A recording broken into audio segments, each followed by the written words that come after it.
Hey guys, it's Albert. Welcome back. Or no, this is the first video. Okay.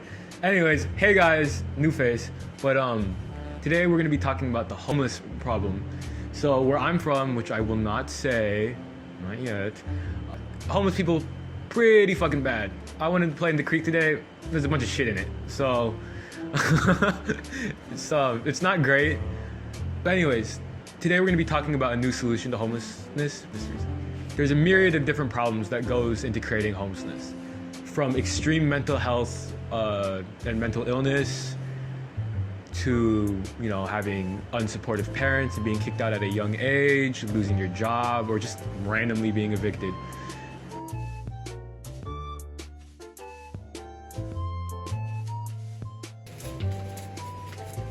I'm being evicted? No! There's all these different problems, but they all lead to the same issue, which is something that's pretty unique, or at least in my opinion. So we're going to be discussing a whole new solution to this problem that I don't think anybody else has come up with. So there's obviously a lot of different solutions out there, from giving them proper shelter where they can clean themselves up and get a, you know, proper chance at getting a job, which is kind of stupid, to much more sensibly pushing them around and dislocating them repeatedly until the elements naturally just kill them. So these two specifically have obvious problems, just like every other solution I've seen so far. For these two specifically though, I'd say the first one is it would take us to get off our asses and actually do something. We'd either have to defund billionaires, our defense budget, or the schools. And let me just say one thing, those kids definitely put up the least amount of fight compared to billionaires in our defense budget. And then obvious, that's a big issue. And for the second one, well, it takes like a really long time for the homeless people to die, because who knew they were so greedy? They don't want to just give in and let the elements kill them. Kind of a dick move, if you ask me. So you may be saying, oh, what's your solution? What could be so great that it doesn't fall victim to any of these sorts of issues? And my solution is simple. We eat. So let me explain. In America, we have an incredibly high obesity rate, but despite that, we have a lot of starving mouths in our country. So using Occam's razor, the simplest solution, it would obviously be to put the people we don't want into the people's mouths who want food. So with this solution, we'd be killing two birds with one stone, which, might I say, puts my solution already well above other solutions. And you may be wondering the morality of that question, and I'd say it would be 100% consent-based. Obviously, we wouldn't just be nabbing homeless people off the street, chopping them up and putting them in people's burgers. No, we'd be using consent. And you may be wondering, how would this incredibly complicated system work? And I believe we have a real-life model for the system already, and that is Japanese waygu. Japanese waygu. For those of you living under a culinary rock, wagyu is basically the best grade of meat you can buy anywhere in the whole world. And the way it works is these cows are taken and they live shorter lives than an average cow that's used for meat production. But in that shorter lifespan, they receive a much higher quality of life. So basically, each of these cows are extremely pampered.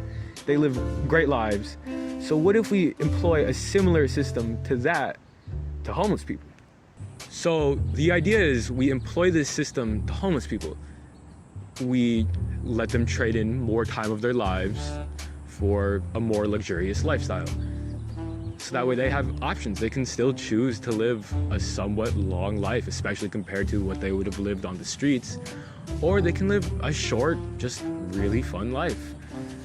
So the idea is, with this system, we'd be able to have different grades of homeless people meat. We'd be able to have low, ratty quality homeless people meat sold to the poor of America for ideally a large margin cheaper than anything else on the market.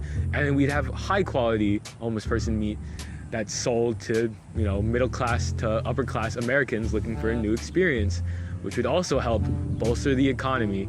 God, the solution only gets better. So sure, my idea sounds amazing on paper, but you may be asking exactly how much would we actually receive from eating homeless people? After we nourish the homeless people, ideally they'd weigh about as much as the average American. So the average American roughly is 180 pounds and the average American woman is 170 pounds. And disclaimer, this is obviously not super mathematical, but this is more so to give you a realistic / baseline depiction of what it would be like. But yeah, so 180 pounds for American men and 170 pounds for American women. After the deboning process, and then removing other parts we wouldn't necessarily want to consume, it would be about 150 pounds of meat. And 150 pounds of meat is a lot of fucking meat, let me tell you. But obviously 150 pounds of meat, you may be saying, sounds like a lot of meat, because that would obviously include parts like the intestine, the livers, and stuff people wouldn't traditionally want to eat, not even from animals. But to that I say, we're America. We have a lot of mystery meat that is sold in cans and different receptacles and sausages. If we just blend it up, no one will notice and no one will really care, let's be honest. The average American family of 4 eats about a pound and a half of meat every single meal. So for 3 meals a day, 150 pounds, that leaves the average American family of 4 with 33 meals out of one homeless person. 33 meals from a single homeless person is absolutely absurd. Keeping a whole family fed for a month, and that's not even including things like stock we can make out of homeless people. But okay, maybe I won't keep that part. A homeless people recipe. To not see any potential in this is just, it's stupid. It's blind.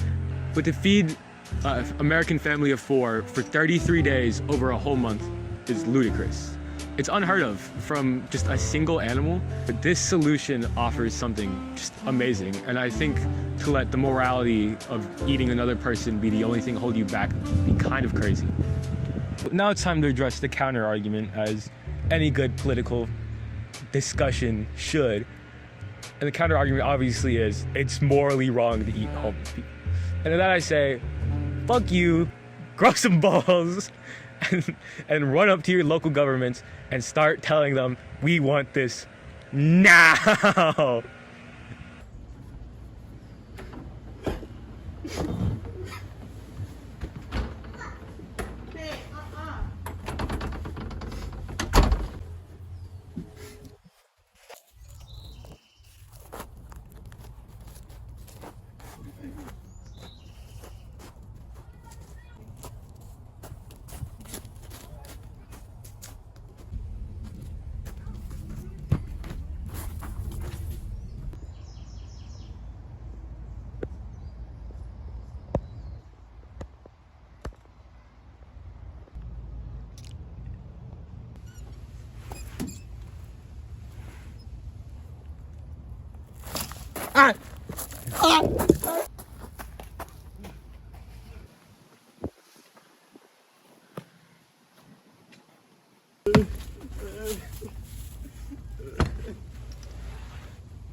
What is this?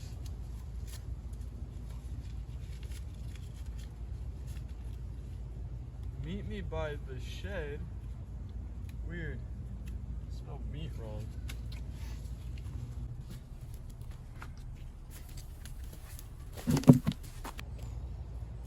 Hello? Did you give me that note? Yes, I did. I've been watching what's been happening in your life recently, and I'm willing to give you an offer I don't think you can. I'm willing to give you a luxurious, awesome life, but with a catch. You see, you could live who knows how many more years out on these streets, or you could live just for 5 more, but have those be the 5 best years ever. I don't know, man. I like my life, and I want to experience it all on my own, man. And life is super cool. Like, why should I have to sign it away? I'm sure I'll find a home. I understand. It's okay. Thanks for respecting my answer.